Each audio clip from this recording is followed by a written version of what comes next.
টিকিটেই ভাগ্য বদল। কোটিপতি বাইগাছিপাড়ার শঙ্কর দে, শান্তিপুর। এক টিকিটেই রাতারাতি ভাগ্যের চাকা ঘুরে গেল বাইগাছিপাড়ার বাসিন্দা শঙ্কর দের। দীর্ঘদিন ধরে দিনমজুরের কাজ করে সংসার চালানো এই মানুষটি হঠাৎ করেই হয়ে উঠলেন কোটিপতি। সূত্রের খবর, শান্তিপুর রেলবাজার এলাকা থেকে রবিবার একটি ডিয়াল লটারির টিকিট কেনেন শঙ্কর বাবু। রবিবার রাতেই জানতে পারেন সেই টিকিটে প্রথম পুরস্কার হিসেবে 1 কোটি টাকা লটারি লেগে গেছে তার। এই খবরে স্বভাবতই উচ্ছ্বাসিত দে পরিবার। অর্থ কষ্ট দিন গুজরান করা এই পরিবার হঠাৎ করে এমন খবরের দারুণ খুশি। সোমবার দুপুর 1:30 নাগাদ পরিবারের পক্ষ থেকে জানানো হয়, এখন থেকে আমরা সুখে শান্তিতে বাঁচতে পারবো। ঈশ্বর আমাদের প্রতি দয়া করেছেন। স্থানীয় এলাকাতে খুশির হাওয়া বইছে। প্রতিবেশীরা জানাচ্ছেন, শঙ্কর বাবু খুব ভালো মানুষ। এই প্রাপ্য তিনি নিশ্চিত উপযুক্ত কাজে লাগাবেন। লটারি অফিস সূত্রে জানা গিয়েছে, আনুষ্ঠানিক প্রতিক্রিয়া সম্পন্ন হওয়ার পরই পুরস্কারের টাকা হাতে পাবেন শঙ্কর দে। আপাতত তার পরিবার অপেক্ষায় আছে নতুন জীবনের সূচনায়। নদিয়া থেকে জগন্নাথ মণ্ডলের রিপোর্ট, HR নিউজ 24।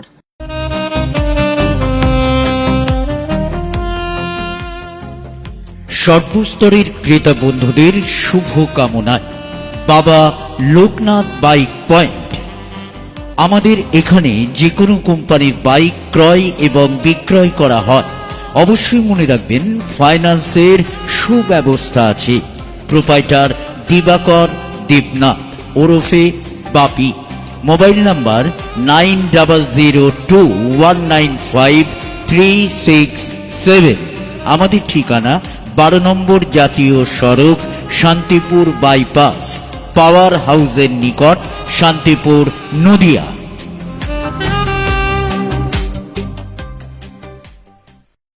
কি করেন এমনি? আমি একটু লেবারের কাজ করি।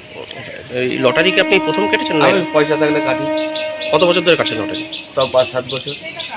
এরকম প্রাইস কি বেড়েছে? কোনোদিন আমার কোনো গ্যারান্টি হয়নি। কিভাবে বুঝলেন এটা যে আপনার প্রাইস বেড়েছে? এটা আমি টিকিট মিলানোর পর দেখলাম উপর সংখ্যা, খুলতে গিয়ে দেখছি উপর সংখ্যা এই টিকিট। তা আমি দেখে ভাবছি আমার তো এটা নেই। আমি দেখলাম তো দুটো সিম, মানে 2 ঘর নিচে, তাহলে মানে আমার 7ও আছে। তখন আমি 2 ঘর মিলিয়ে দেখছি আমার হয়েছে। কখন জানতে পারলেন এটা? আমি তো রাত্রেই 9টার সময় আমি মিলিয়েছি টিকিট। এরপর কি মিলিয়ে আমি যেখানে টিকিট বেজে সেখানে গেলাম। সে বলছে দাদা তোর হয়েছে। তখন আমি চলে এসেছি। কোথা থেকে কেটেছিলেন টিকিটটা? আমার রেলবাজার থেকে, স্টেশনের মুখে ঢুকতে। এই এত টাকা লটারি কত টাকা বেড়েছে?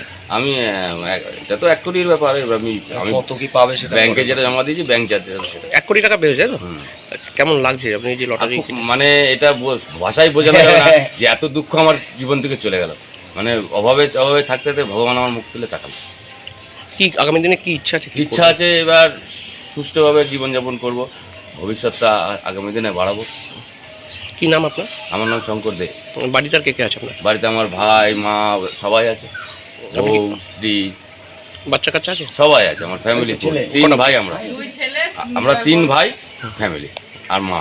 আর আপনার কয় ছেলে? আর আমার দিদি আছে, জামাইবাবু আছে। ওরা এসছে আজকে আমার কাছে।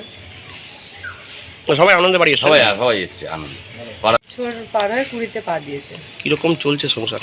মানে সংসারটা তো আমাদের, মানে কি বলবো, খুবই ডামাডোল ভাবেই চলাফেরা করতো। তো এখন ঠাকুরের কৃপায় এটা পেয়েছি।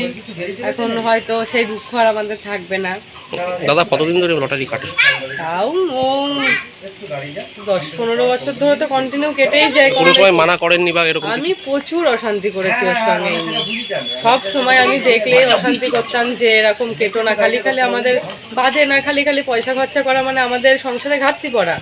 কারণ আমাদের 50 টাকা থাকলে আমাদের সেটা যেন আমাদের অনেক কিছু মনে হয়, আর সেটা ফালতু চলে গেলে তখন আমাদের মনে হয় যে মানে এটা যাচ্ছে, মানে আমাদের 50 টাকাটা আমাদের কাছে 1000 টাকার সমান, এরকম একটা ব্যাপার। আজকে যে 1 কোটি টাকা বেড়েছে, খবরটা পেয়ে কেমন লাগছে? কি বলবো, মানে ভাষায় প্রকাশ করতে পারবো না যে কিরকম অনুভূতি হচ্ছে। এই অনুভূতি প্রকাশ করতে পারবো না। তো যাক হয়েছে, এবার ভগবানের কৃপায়। আচ্ছা, একটা কথা, আপনাদের তো বেঁধেছে খুব ভালো কথা, কিন্তু এমন নিম্নবিত্ত পরিবার আছে যাদের দিন খাওয়া সংসার, তারা লটারি কাটে। তাদের জন্য কি বলবেন, যে লটারি কাটা সত্যি উচিত? কি বলবো, এখন এটা হচ্ছে তো ভাগ্যের ব্যাপার। এবার ভাগ্য কিভাবে মানুষের ঘোরে কেউ তো আর বলতে পারে না। তো এবার আমরা এই নিয়ে অনেক অশান্তি ঝামেলা করেছি, এত বছর পরে এরকম আমরা পেলাম। তা এবার সবার কপালেই যে সব কিছু থাকবে এমনটা তো নয়, তবে আশা করি মানে সবার কপাল যেন এরকমটাই হয়। আপনার নাম? যদি কেউ কেটে থাকে। আপনার নাম? সম্পাদে।